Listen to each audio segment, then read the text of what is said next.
क्या आपके बच्चे की ग्रोथ भी प्रॉपरली नहीं हो रही है? उसका हाइट, उसका वेट गेन, उसकी एज अप्रोप्रिएट नहीं हो रहा। आए दिन उसके पेट में दर्द रहता है और पेट में ब्लोटिंग हो जाती है। कभी लूज मोशन लग जाते हैं तो कभी कॉन्स्टिपेशन हो जाती है और आपको अपना बच्चा पेल नजर आता है, उसका खून कम है, उसका हीमोग्लोबिन कम है। तो आपको पता है ये सभी सिम्टम सीलियक डिसीज के हो सकते हैं। सीलियक डिसीज जिसको कॉमनली बोल देते हैं कि इसको गेहूं से एलर्जी है, वो एलर्जी नहीं है, वो एक तरह का इम्यून रिस्पॉन्स है बॉडी का टुवर्ड्स ग्लूटेन, जिसको हम सीलियक डिसीज कहते हैं। आज हम इस वीडियो में बात करेंगे specifically celiac disease of children के बारे में कि उसके सिम्टम्स क्या होते हैं, उसके कारण क्या होते हैं, उसके टेस्ट क्या होते हैं और क्या होम्योपैथिक मेडिसिन से सीलियक डिसीज का ट्रीटमेंट हो सकता है। इस वीडियो को एंड तक जरूर देखिए क्योंकि आज आपको पता लगेगा कि सीलियक डिसीज का किस तरह से होम्योपैथी से ट्रीटमेंट हो सकता है। तो आइए आगे बढ़ते हैं। सीलियक डिसीज जिसका मतलब है कि बॉडी के अंदर कुछ इस तरह का इम्यून रिस्पॉन्स आता है टुवर्ड्स ग्लूटेन। ग्लूटेन पाया जाता है व्हीट के अंदर, बार्ले के अंदर। हमारा इंडियन सिस्टम के अंदर हमारा जनरली खाना रोटी और सब्जी होती है और रोटी जो कि गेहूं की बनाई जाती है जिसमें ग्लूटेन होता है। ऐसे में वो बच्चे जिनको ग्लूटेन से ही प्रॉब्लम है, ग्लूटेन बॉडी के अंदर एक एबनॉर्मल रिस्पॉन्स करता है जिसकी वजह से इंटेस्टाइन की लाइनिंग में डैमेज होता जाता है, जिसकी वजह से बच्चे की ग्रोथ कम हो जाती है। आइए बात करते हैं सिम्टम्स के बारे में।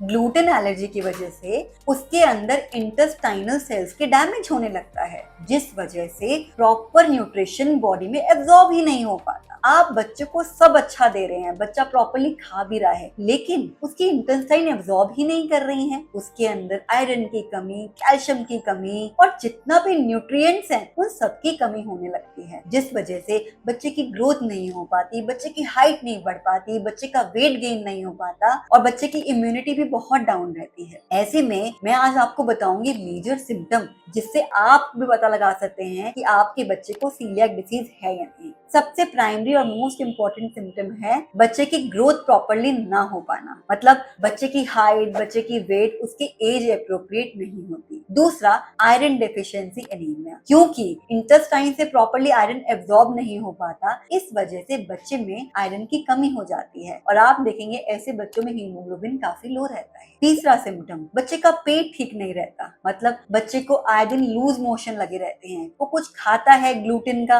तो उसको लूज मोशन लग जाता है, उसका पेट ठीक नहीं रहता, कभी कॉन्स्टिपेशन, कभी लूज मोशन, कभी पेट का ब्लोटिंग होना। तो ये भी बड़ा कॉमन सिम्टम है इस सीलियक डिसीज के अंदर। सो ये तो हो गए सिम्टम। अब बात करते हैं टेस्ट के बारे में। आप सिम्टम से पहचान तो सकते हैं कि बच्चे को सीलियक डिसीज है या नहीं, लेकिन कंफर्म करने के लिए एक टेस्ट किया जाता है जिसको बोलते हैं TTG IgA। एक ऐसा टेस्ट है जो कि बता देता है कि आपके बच्चे को सीलियक डिसीज है या नहीं। अगर ये कंफर्म हो जाता है तो पता लग जाता है कि आपका बच्चा सीलियक डिसीज से सफर कर रहा है। आइए बात करते हैं ट्रीटमेंट के बारे में। काफी सारे पेशेंट मुझसे पूछते हैं क्या मैम सीलियक डिसीज का ट्रीटमेंट होम्योपैथी से हो सकता है? तो मेरा आंसर है यस। मेरे पास काफी सारे बच्चे और बड़ों का दोनों का ही ट्रीटमेंट चल रहा है फॉर सीलियक डिसीज और उनका बहुत ही अच्छा रिजल्ट आ रहा है। इनफैक्ट उनका TTG लेवल्स भी कम हो गए हैं और उनका वीट खाना भी शुरू हो गया है। ऐसा हुआ कैसे है? हमारी मेडिसिन बॉडी के सिम्टम्स पे काम नहीं करती बट अंडरलाइन कॉज पे काम करती है कि आखिर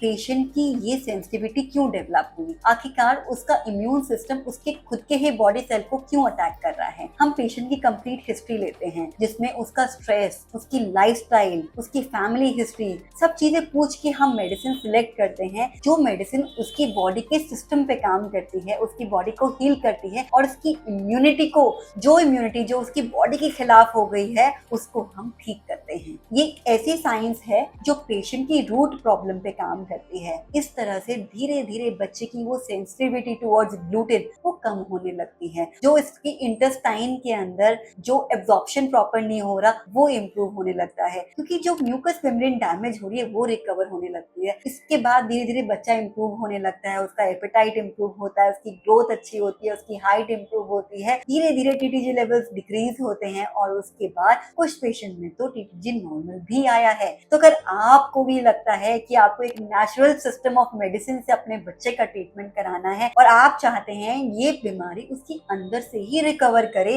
बॉडी ही हील हो, जिससे ये बीमारी आगे तक के लिए ठीक हो पाए, तो आप इसके लिए अपने बच्चे को होम्योपैथिक मेडिसिन दे सकते हैं। वो सेफ होती हैं, वो जेंटली बॉडी की सिस्टम पे काम करती हैं और लॉन्ग टर्म इफेक्ट्स देते हैं। ये मेडिसिन बॉडी में साइड इफेक्ट्स नहीं करती, ये नेचुरल प्लांट और एनिमल सोर्सेज से बनाई जाती है, जो कि बहुत माइन्यूटेस्ट डोजेज में बच्चों को दी जाती है। आई होप अगर आपके बच्चे को भी सीलियाक डिसीज है तो आप होम्योपैथिक मेडिसिन से उसका ट्रीटमेंट करा सकते हैं। अगर आप भी किसी को जानते हैं जिस बच्चे को ये सीलियाक डिसीज है तो उसके साथ आप इस वीडियो को शेयर कर सकते हैं, और अगर आपको ये वीडियो अच्छी लगी है तो उसको लाइक कर सकते हैं और हमारे चैनल को सब्सक्राइब कर सकते हैं, क्योंकि हम इसी तरह का मेडिकल कंटेंट, हेल्थ टिप्स और डाइट, एक्सरसाइज, इन सभी पे वीडियोस बनाते रहते हैं जो कि आपकी हेल्थ के लिए बहुत ही ज्यादा इंपॉर्टेंट है। तो thank you so much for watching our video.